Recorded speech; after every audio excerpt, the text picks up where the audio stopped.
ناظرین، وہ بادشاہ جس نے چیتوں کی یہ دولت لگائی، جس نے اپنا الگ دین الہی کے نام سے متعارف کرایا، علماء نے اس پر کفر کے فتوے لگائے۔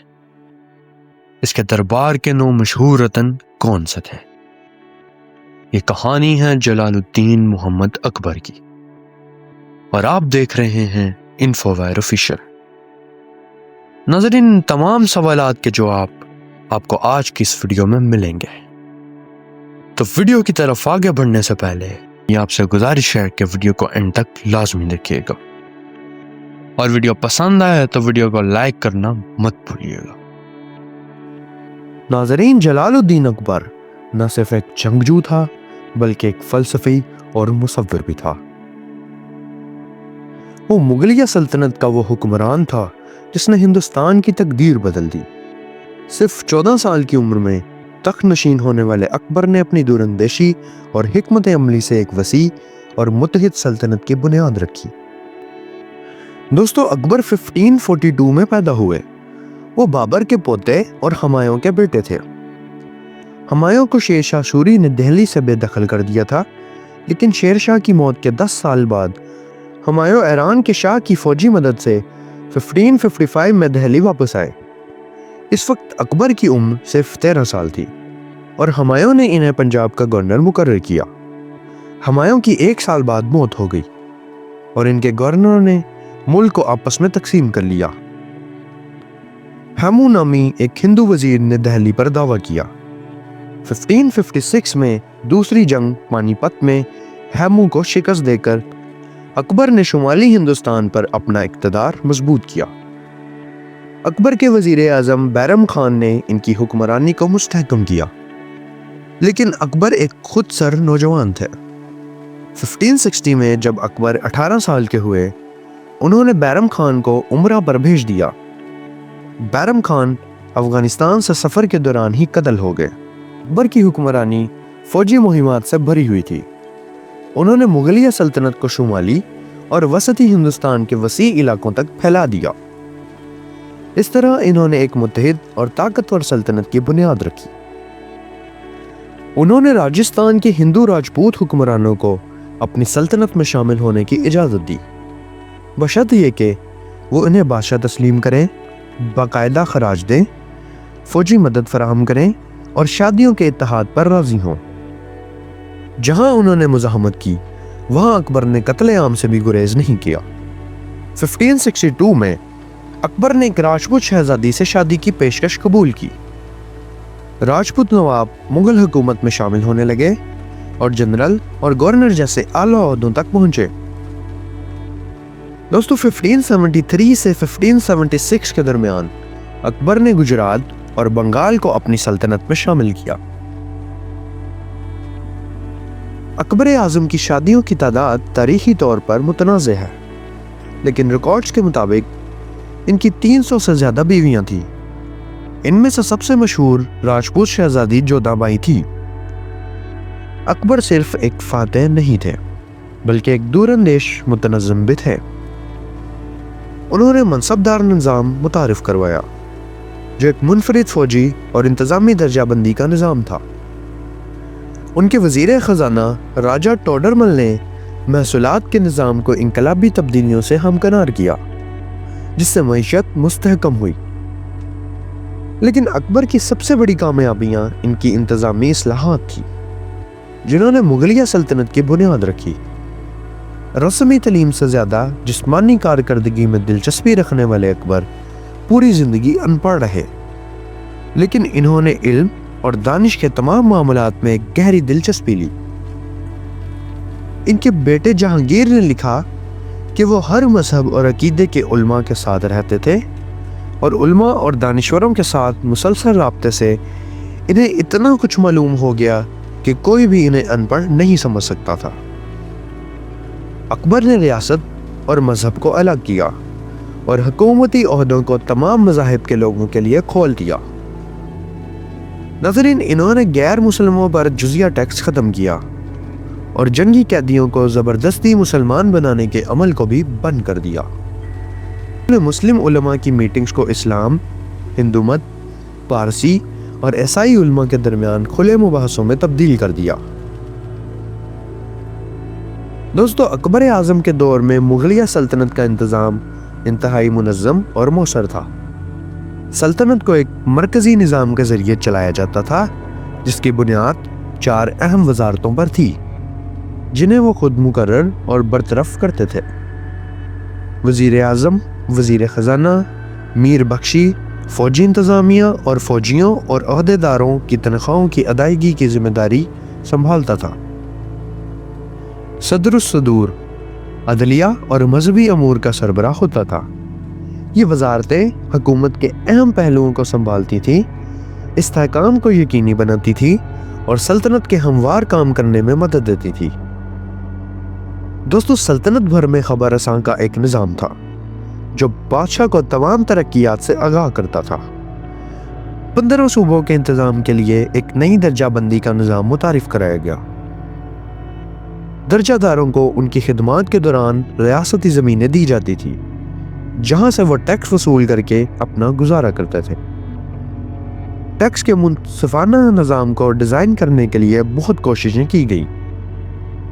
1580 میں اکبر نے پچھلے 10 سالوں کے ریونیو اعداد و شمار کا تجزیہ کیا جس میں قیمتوں کے اتار چڑھاؤ اور زمین کی پیداواری صلاحیت کے بارے میں معلومات حاصل کی۔ انہوں نے اپنی سلطنت کے مختلف علاقوں کے لیے فصلوں کی اوسط پیداوار اور قیمتوں کا تعین کیا اور کسانوں کی ادائیگی کی صلاحیت کے مطابق ٹیکس کا نظام بنایا جو کل فصل کی مالیت کا 1/3 سے نصف تک ہوتا تھا اور نقد میں ادا کیا جاتا تھا۔ دوستو، اکبر کے دور کے 2 دلچسپ واقعات ان کی حکمرانی کی منفرد پہلوؤں کو ظاہر کرتے ہیں۔ پہلا واقعہ دین الہی کا قیام ہے۔ اکبر نے 1582 میں ایک نئی مذہبی نظام کی بنیاد رکھی جسے دین الہی کہا جاتا تھا۔ یہ مذہب اسلام، ہندو مت، عیسائیت اور دیگر مذاہب کے عناصر کا مرکب تھا۔ اگرچہ یہ مذہب اکبر کی موت کے بعد ختم ہو گیا، لیکن یہ ان کی مذہبی رواداری اور یکجہتی کے تصور کی عکاسی کرتا ہے۔ ناظرین، دوسرا واقعہ چیتے کی عدالت کا ہے۔ اکبر کو جنگلی جانوروں سے بہت دلچسپی تھی اور وہ چیتوں کو پالتو بنانے کے لیے مشہور تھے۔ ایک بار انہوں نے ایک عدالت قائم کی جہاں چیتے انصاف کرتے تھے۔ جی ہاں، آپ نے ٹھیک سنا، اکبر نے ایک تجربہ کیا جس میں انہوں نے ایک چیتے کو جج بنایا۔ ملزم کو چیتے کے سامنے پیش کیا جاتا تھا اور اگر چیتا اس پر حملہ نہ کرتا تو اسے بے گناہ سمجھا جاتا تھا۔ لیکن یہاں ایک مزاحیہ موڑ آتا ہے۔ چیتا، جو شاید بہت پیٹ بھرا ہوا تھا، اس نے ایک شخص کو دیکھا اور زوردار جمائی لی، پھر اپنی جگہ پر لیٹ گیا۔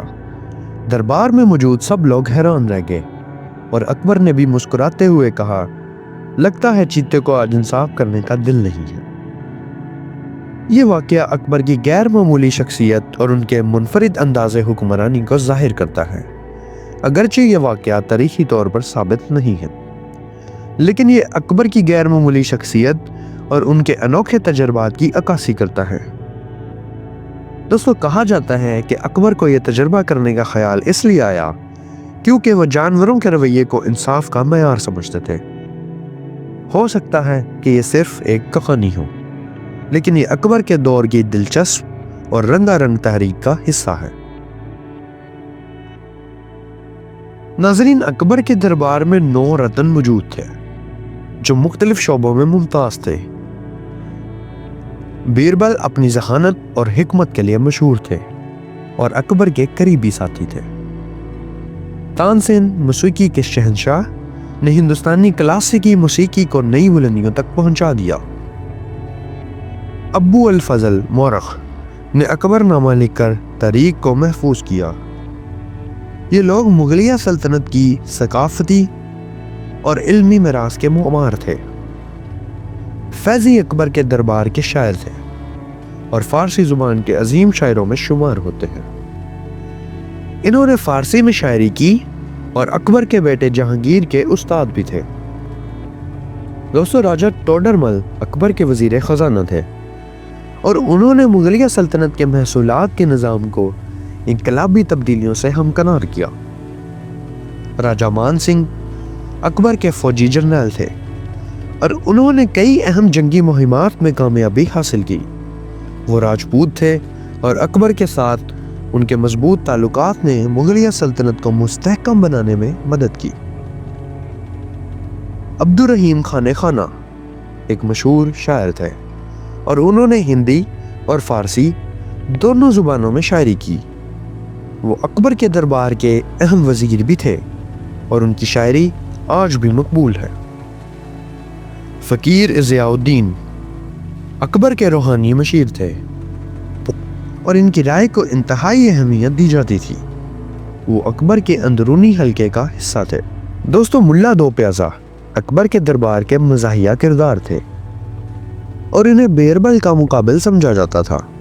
وہ اپنی ذہانت اور حاضر جوابی کے لیے مشہور تھے، لیکن کہانیوں کے مطابق وہ ہمیشہ بیربل سے ہار جاتے تھے۔ یہ نو رتن اکبر کے دربار کی رونق تھے اور ان کی مہارتوں نے مغلیہ سلطنت کو ثقافتی، علمی اور انتظامی طور پر مضبوط بنایا۔ ناظرین، ان میں سے ہر ایک نے اپنے شعبے میں بے مثال کارکردگی کا مظاہرہ کیا، جس نے اکبر کے دور کو تاریخ کا ایک سنہری دور بنایا۔ اکبر کی بہت سی اصلاحات شیر شاہ سوری کے مختصر افغان دور میں شروع ہو چکی تھیں، لیکن اکبر نے مستحکم حکومت کی ضروریات کو سمجھا۔ انہوں نے شیر شاہ کے یکساں ٹیکس کی شرح کے خیال کو ترک کر دیا۔ انہوں نے قومی روڈ سسٹم کی ترقی کو معاشی توسیع کے لیے ضروری سمجھا۔ ناظرین، اکبر کی اصلاحات کا مکمل دائرہ کار مرکزی حکومت کے زیر انتظام زمینوں تک محدود تھا۔ راجپوتوں کی زمینیں یا حکومتی افسروں کو مختص علاقے اس میں شامل نہیں تھے۔ شاہی ورکشاپس قائم کی جو لگژری ٹیکسٹائل اور زیورات تیار کرتی تھیں۔ مغل مصوری کا عظیم دور اکبر کے دور میں شروع ہوا۔ اکبر کے دور میں بہت سی تعمیراتی سرگرمیاں شروع ہوئیں۔ پہلی شاندار عمارتیں آگرہ میں بنائی گئیں، لیکن 1570 میں اکبر نے اپنا نیا دارالحکومت فتح پور سیکری قائم کیا، جہاں ہندو اور فارسی مسلم فن تعمیر کے امتزاج سے کئی شاندار عمارتیں تعمیر ہوئی۔ پانی کی کمی کی وجہ سے 16 سال بعد اسے ترک کر دیا گیا۔ ناظرین، اکبر کا مقبرہ سکندرہ میں ہے، جو آگرہ کے شمال مغرب میں واقع ہے۔ 1605 میں اپنی موت تک اکبر نے مغلیہ سلطنت کو ایک خوشحال اور کثیر الثقافتی ریاست میں تبدیل کر دیا تھا۔ ان کی مذہبی رواداری، انتظامی اصلاحات اور ثقافتی سرپرستی نے ہندوستان کی تاریخ پر گہرا اثر چھوڑا۔ فتح پور سیکری جسے عظیم الشان عمارات ان کی عظمت کی گواہ ہیں۔ اکبر کا ورثہ ہمیں یہ یاد دلاتا ہے کہ دور اندیش قیادت اور اتحاد میں طاقت ہوتی ہے۔ ناظرین، اکبر اعظم کی کہانی عزم، جدت اور یکجہتی کی کہانی ہے۔ حکمرانی نے مغلیہ سلطنت کے سنہری دور کی بنیاد رکھی اور ہندوستان کی تاریخ کا رخ موڑ دیا۔ تو دوستو، اگر آپ کو اکبر کی زندگی کی یہ کہانی پسند آئی ہے تو یہ ویڈیو کا لائک، شیئر اور سبسکرائب ضرور کریں۔ ہمیں کمنٹس میں بتائیے اکبر کے دور کا کون سا پہلو آپ کو سب سے زیادہ متاثر کن لگا۔ دیکھنے کا شکریہ۔ مزید آنے والی ویڈیوز کے لیے ہمارے چینل انفو وائر آفیشیل کو سبسکرائب کرنا مت بھولیے۔ تب تک کے لیے اللہ حافظ۔